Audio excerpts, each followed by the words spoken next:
Blóðbankinn við Snorrabraut og hann gegnir mjög margþættu hlutverki. Þar helst auðvitað söfnun blóðs og síðan vinnsla og afgreiðsla blóðhluta og hann sinnir landinu öllu. Nú blóðinu safnað í blóðbankanum, einnig í blóðbankabílnum sem fer mjög víða og síðan starfsstöð á Akureyri.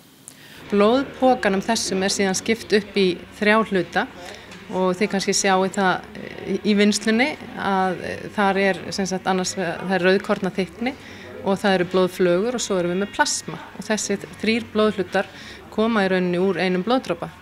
Og við setjum það í skilvindur, botnfella þá blóðþættina eftir eðlisþyngdina og síðan erum við með þessar pressur hérna, aðskiljum þá heilblóðið í blóðvökvann, rauðkornaþykkni og síðan það sem kallað Buffy-kót sem hvítkornalag sem inniheldur blóðflugurnar úr gjafanum og vinnur síðan blóðflugurþykkni úr því síðar.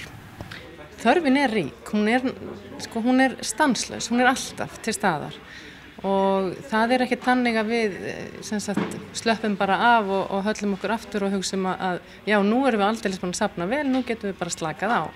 Við höfum kannski á tíma komist nálagt því sem við skilgreinum hættumörk en blóðgjafarnir hafa alltaf brugðist mjög skjótt við og við höfum náð að rétta kúrsinn mjög fljótt eftir það.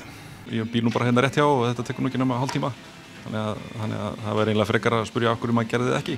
Maður á að gera þetta ef maður getur. Það það fólk sem þarf á þessu halda og ef ég get gefið blóð þá vil ég gera það. Að meðaltali þurfum við þetta 70 blóðgjafa á dag. Og þá erum við að tala mánudag, þriðjudag, miðvikudag, fimmtudag. Við erum auðvitað bara með opið þessa 4 daga.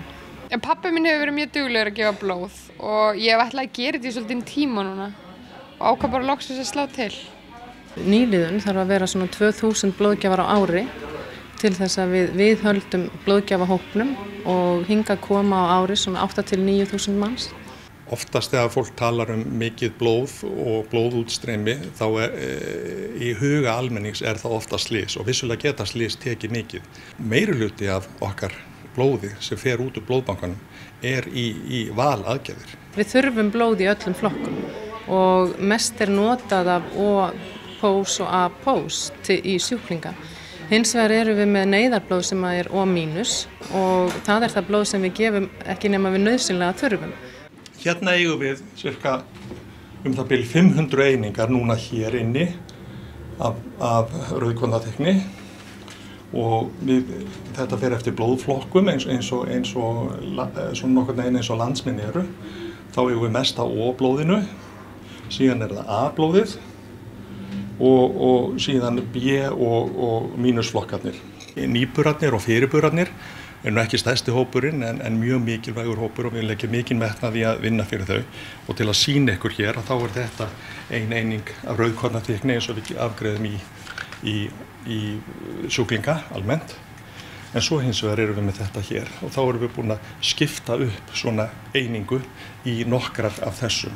Árið 2014 gerðist það í fyrsta skipti að við fengum fleiri konur sem nýja blóðgjafa en karlmenn og við erum virkilega að reyna að ná til kvenna því að þar eigum við mikið sóknarfæri á Íslandi. Í nágrannalöndum okkar þá þetta yfirleitt jöfn skipting meðal virkra blóðgjafa en þannig að hér eigum við ansi mikið inni og við hvetjum konur til þess að koma og sérstaklega konur eftir barnsburð sem að halda jafnvel einhverja hluta vegna hefur það verið svolítið víðtæk skoðun á Íslandi að það henti ekki konum en þetta hentar konum mjög.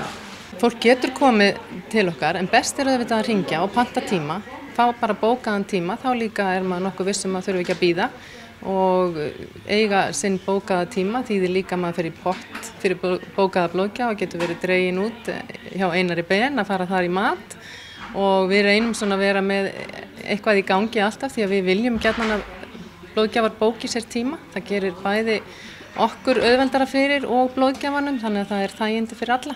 Það voru mjög margar stofnfrumuvinnslur á síðastliðnu ári 25 og að mínu viti þá blóðbankinn langt mikilvægasti og besti bankinn á landinu.